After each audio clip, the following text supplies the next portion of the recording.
interroger par rapport à la thématique. C'est la première fois que ce sujet est traité dans le cadre du salon Auto Expo. Quel est votre avis sur justement la thématique de l'hybride au Maroc? Ouais, nous sommes très heureux de parler de la mobilité durable ici à l'AIVAM. Le salon de l'AIVAM, c'est chaque année et on a vu l'évolution depuis, bien sûr, il y a 2 ans, mais aussi lors de la COP22. Nous avons montré que la mobilité durable a un sens dans notre pays, a un sens économique, un sens environnemental, un sens social. On gagne à tous les niveaux. Il faut une cohérence dans la politique, il faut accompagner l'écosystème nécessaire pour la mettre en avant.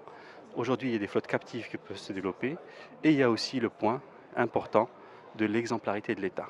Il y a un parc auto de l'État qu'il faut rénover et qu'il faut aussi accompagner pour qu'il consomme moins.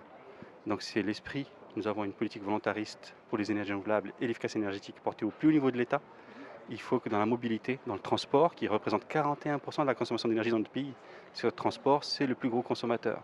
Nous avons des nouvelles technologies disponibles, nous avons de grands projets annoncés dans la mobilité électrique avec les meilleurs, les grands acteurs mondiaux, les acteurs avec qui nous sommes en discussion et qui ont signé récemment un mémorandum pour le développement d'industries liées à la mobilité électrique, voitures, bus, batteries, trains électriques, c'est tout ça qui se met en avant. Aujourd'hui, nous avons la chance dans notre pays d'avoir cette vision au plus haut niveau de l'État.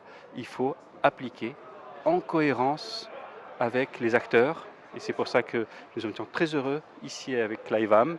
Tous les constructeurs automobiles sont présents et tous maintenant ont une politique mondiale qu'ils appliquent au niveau de leur stratégie en tant qu'entreprise. Quand on entend des constructeurs qui disent que dans 2 3 ans, ils ne seront plus qu'en électrique, en hybride, c'est un changement mondial. Si on voit que des grands pays, et la Chine a pris une décision très forte en 2025, 25% des véhicules seront électriques.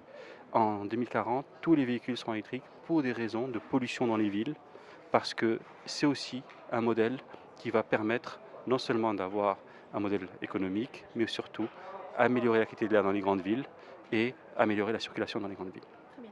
Vous avez parlé d'un certain nombre de mesures pour inciter le consommateur final à aller sur l'hybride ou même l'électrique. Est-ce que vous pouvez nous donner les mesures les plus urgentes? Alors, d'abord, les mesures déjà prises. Notre pays a été volontariste. D'abord, il n'y a plus de droits de douane sur les véhicules électriques et hybrides.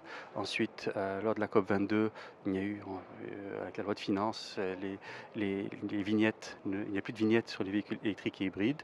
Depuis cette année, il n'y a plus de taxes de luxe sur les véhicules électriques et hybrides. Nous voyons qu'il y a des accompagnements, qu'il y a une volonté d'accompagner. Est-ce que c'est suffisant? Nous pouvons penser à d'autres modèles. C'est pour ça que nous avons fait un benchmark de ce qui se passe au niveau international. Certains constructeurs ont dit que dans d'autres pays, ils sont plus accompagnés. C'est vrai, ça nécessite parfois des subventions. Peut-être que pour les flottes captives, il faut commencer à réfléchir sur les mesures d'accompagnement en fonction des possibilités que peut donner l'État. Et de l'autre côté, bien sûr, sur la fiscalité. On a la fiscalité du carburant. Aujourd'hui, on a une fiscalité qui encourage le diesel. Est-ce qu'il faut continuer sur cette approche-là ou voir autre chose? Je pense qu'il y a une réflexion à avoir. C'est le travail de demain.